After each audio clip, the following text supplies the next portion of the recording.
스치는 그대의 옅은 그 목소리 내 이름을 한 번만 더 불러주세요.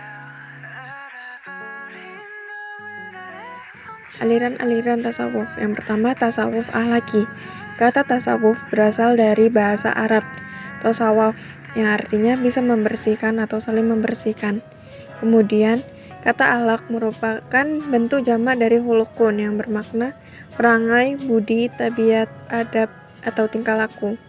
Secara istilah, tasawuf ahlaki adalah ajaran tasawuf yang membahas tentang kesempurnaan dan kesucian jiwa yang diformulasikan pada pengaturan sikap mental dan mendisiplinkan tingkah laku yang ketat guna mencapai kebahagiaan yang optimal.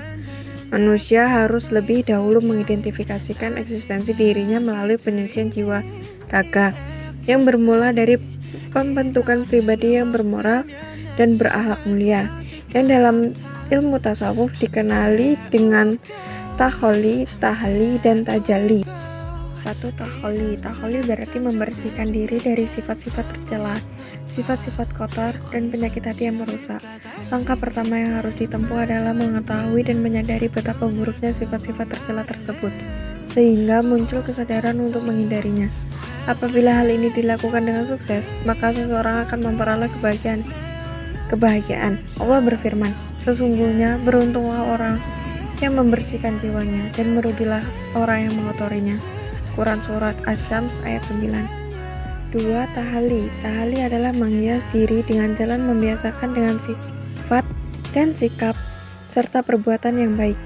Berusaha agar dalam setiap gerak dan perilakunya selalu berjalan di atas ketentuan agama. Langkahnya ialah membina pribadi agar memiliki akhlak karimah dan senantiasa konsisten dengan langkah yang dilakukannya. Yang ketiga, tajalli. Setelah seseorang melalui 2 tahap tersebut, maka tahap ketiganya yakni tajalli. Seseorang hatinya terbebaskan dari takbir, hijab, yaitu sifat-sifat kemanusiaan, atau memperoleh nur yang selama ini tersembunyi, gaib atau fana. Segala selain Allah ketika nampak atau tajalli wajahnya. Pencapaian tajalli tersebut melalui pendapatan rasa dengan alat al-qalb. Apabila seseorang telah mencapai tajalli, maka dia akan memperoleh makrifat.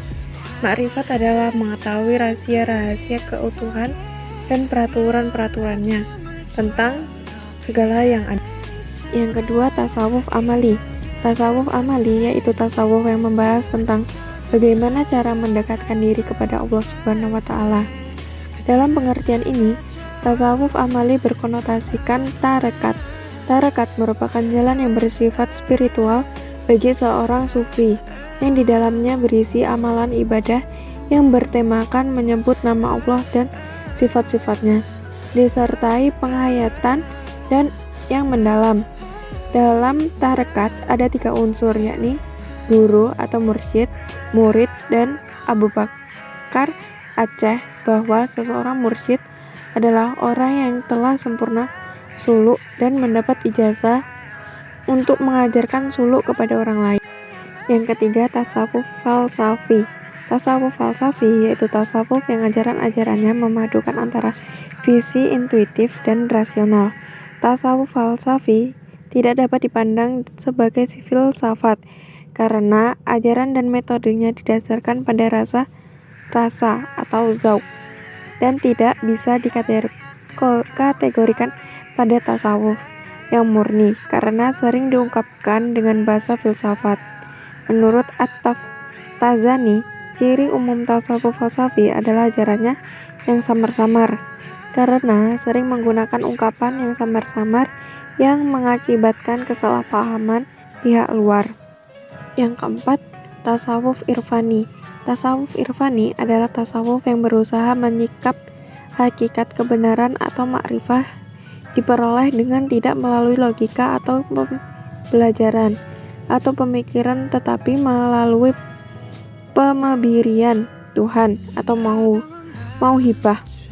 Ilmu itu diperoleh karena si sufi berupaya melakukan tasfiyat al-qalb.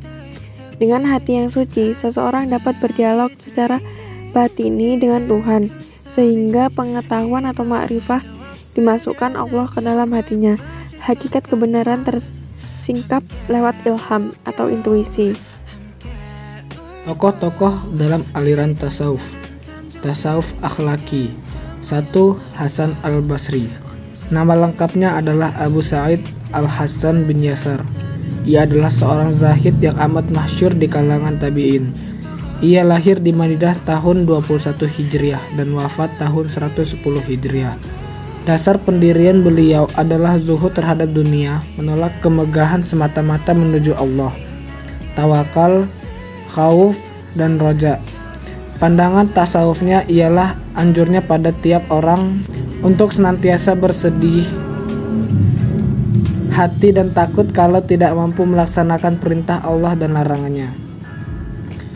Yang kedua, Al-Muhasibi.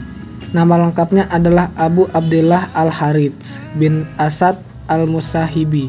Dilahirkan di Basrah, Irak tahun 165 Hijriah dan wafat pada tahun 243 Hijriah. Al-Muhasibi adalah sufi dan ulama besar yang menguasai beberapa bidang ilmu seperti tasawuf, hadis, dan fikih. Ia seorang figur sufi yang selalu menjaga diri terhadap perbuatan dosa, menempati posisi penting dalam pembersihan jiwa. Menurutnya, khauf dan roja dapat dilakukan dengan sempurna hanya berpegang teguh pada Al-Quran dan As-Sunnah. Al-Ghazali.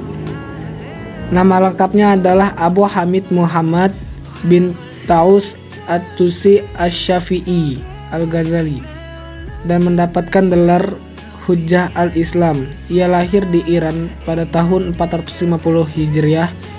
Menurut Al-Ghazali, jalan menuju tasawuf dapat dicapai dengan mematahkan hambatan-hambatan jiwa dan membersihkan diri dari moral yang tercela. Ia menolak paham hulul dan ittihad.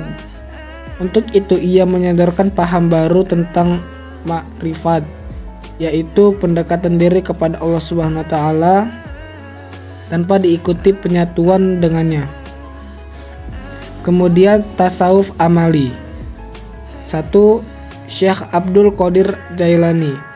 Syekh Abdul Qadir Jailani dilahirkan tahun 470 Hijriah dan wafat pada tahun 561 Hijriah. Beliau adalah pendiri tarekat Qadariyah. Ia berpengaruh di hati masyarakat yang dituturkan lewat bacaan monakib pada acara-acara tertentu. Monakib ini dibaca dengan tujuan agar mendapat berkah. Yang kedua, Ahmad Abu Hasan Ar-Rifai. Nama lengkapnya adalah Ahmad bin Ali bin Abbas, wafat pada tahun 578 Hijriah. Ciri tarekat ini adalah penggunaan tabuhan rebana dalam wiridnya yang diikuti dengan tarian dan permainan debus. Kemudian tasawuf falsafi. 1. Abu Yazid Al-Bustami. Nama kecilnya ialah At-Taifur dan wafat pada tahun 261 Hijriah. Ajaran tasawuf yang berpenting adalah fana dan baqo. Fana adalah hilangnya semua keinginan hawa nafsu seseorang, sedangkan baqo adalah mendirikan sikap-sikap terpuji pada Allah. Ketika seseorang telah berada dalam fana, maka ia terbawa dalam perenungan terhadap realitas mutlak. Tahap akhirnya ialah lenyapnya diri secara penuh, yang merupakan permulaan diri dari baqo. Ketika seseorang telah memiliki keduanya, maka seorang sufi telah mencapai. Yang kedua, Al-Hallaj. Nama lengkapnya adalah Husain bin Mansur bin Muhammad Al-Hallaj. Lahir di Persia pada tahun 244 Hijriah. Ajarannya yang paling terkenal adalah Al-Hulul, yaitu suatu paham yang mengatakan bahwa Tuhan memilih tubuh-tubuh manusia tertentu dan mengambil tempat di dalamnya setelah sifat-sifat kemanusiaannya yang ada di dalam tubuh itu dilenyapkan. Menurutnya, dalam diri manusia terdapat dua unsur, yaitu nasut dan unsulahut. Teori ini dikembangkan lagi oleh Ibnu Arabi dengan teori wahdatul wujud. Dalam teori ini, Ibnu Arabi mewujudkan nasut menjadi al-khalq dan lahut menjadi al-haq. Tasawuf irfani yang pertama, Rabia al-Adawiyah. Mahabbah al-hub atau mahabbah adalah satu istilah yang selalu berdampingan dengan ma'rifat, karena nampaknya manifestasi dari mahabbah itu adalah tingkat pengenalan kepada Tuhan yang disebut ma'rifat. Al-hub mengandung pengertian terpadunya seluruh kecintaan hanya kepada Allah Subhanahu wa Ta'ala yang menyebabkan adanya rasa kebersamaan dengannya. Seluruh jiwa dan segenap ekspresinya hanya diisi oleh rasa cinta dan rindu yang tumbuh karena keindahan dan kesempurnaan zat Allah, tanpa motivasi lain kecuali hanya kasih Allah. Yang kedua, Zunun al-Misri. Zunun al-Misri adalah seorang tasawuf pertama yang memberikan tafsiran-tafsiran terhadap isyarat-isyarat tasawuf. Ia juga orang pertama yang berbicara tentang maqamat dan ahwal, orang pertama yang memberikan definisi tentang tauhid dengan pengertian yang bercorak sufistik. Kesimpulan, aliran-aliran dalam tasawuf terbagi menjadi 4, yakni aliran tasawuf akhlaki, irfani, amali, dan falsafi. Tasawuf akhlaki adalah ajaran tasawuf yang membahas tentang kesempurnaan dan kesucian jiwa yang diformulasikan pada pengaturan sikap mental dan pendisiplinan tingkah laku yang ketat guna mencapai kebahagiaan yang optimal. Tasawuf irfani adalah tasawuf yang berusaha menyingkap hakikat kebenaran atau makrifat diperoleh dengan tidak melalui logika atau pemikiran, tetapi melalui pemberian Tuhan. Tasawuf amali yaitu tasawuf yang membahas tentang bagaimana cara mendekatkan diri kepada Allah Subhanahu wa Ta'ala. Dan yang terakhir, tasawuf falsafi yaitu tasawuf yang ajaran-ajarannya memadukan antara visi intuitif dan rasional.